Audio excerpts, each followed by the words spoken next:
Last week, we told you that Moncton is the rattiest city in all of Atlantic Canada, according to pest control company Orkin. So when we heard this news, I had a lot of questions about how Moncton beat out places like Halifax with a population of close to 500,000 people, and other port cities like St. John and St. John's, Newfoundland, and St. John, New Brunswick. So I called up Sean Rollo. Sean is Orkin's technical and business development manager, and he graciously agreed to join us bright and early this morning to talk more about these findings and explain them. So Sean, good morning. Welcome to the show. Thanks for being here.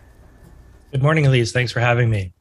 A lot of people talking about this study, Sean. So what criteria does a city have to meet to become the rattiest city in all of this region, in all of Atlantic Canada? Right. So what we do as a company is we keep track of all of the calls that we get for rodents. That's mice and rats combined over a 1-year period of time. And then we just rank them. Unfortunately, Moncton has ranked #1 this year. So Sean, okay, what amazes me is that Halifax has roughly 500,000 people. Moncton has about 85,000.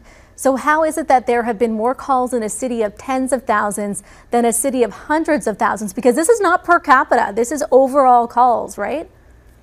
That's correct. Yeah, it is. It is not per capita. This is our overall number of calls. And there's, of course, many factors that could be leading to why there's the number of rodents in Moncton that there is.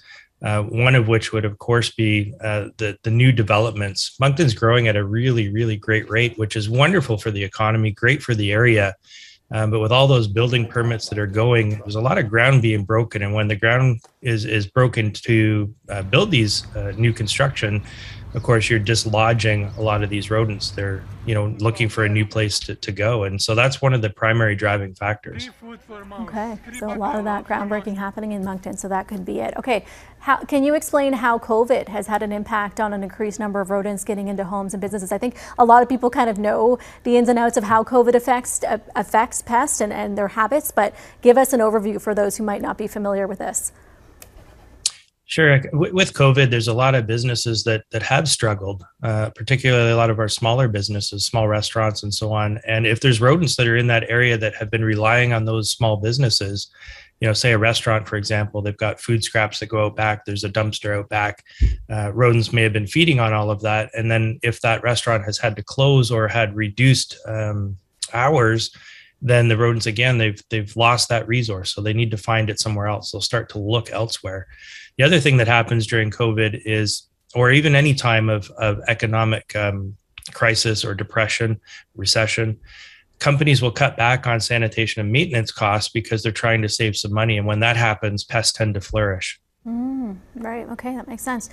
Here's one for you. Does an increase of rodent sightings outdoors, like in our gardens or, out in our parking lot at work, does an increase of sightings in those areas outside mean an increase in rodent populations indoors too?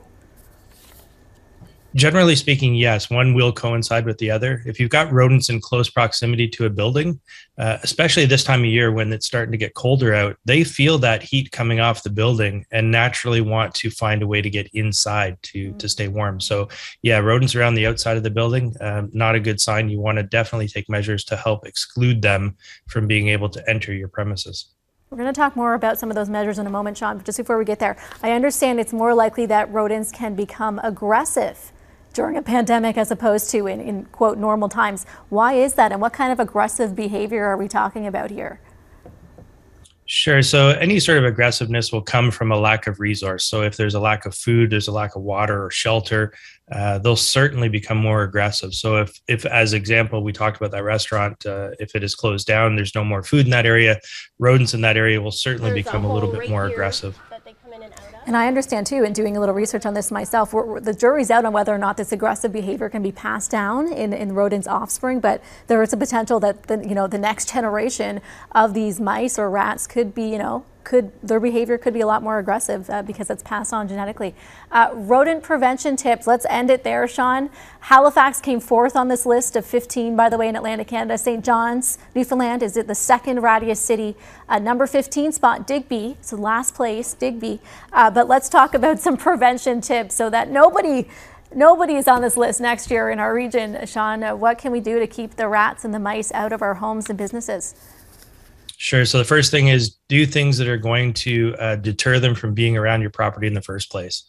One of the worst offenders for attracting rodents to a premises, especially residentially, is a bird feeder. So you've got bird feeder, which is wonderful. You're helping the birds out.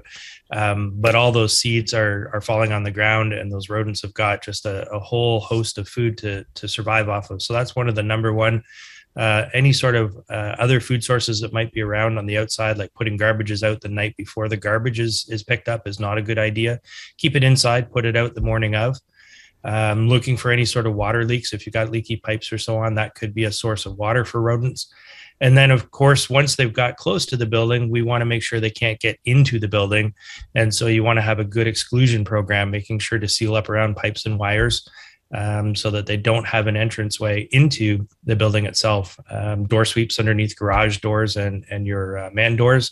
And then, of course, have a good pest control program in place. Call a reputable company like Work in Canada and set up a really good pest control program.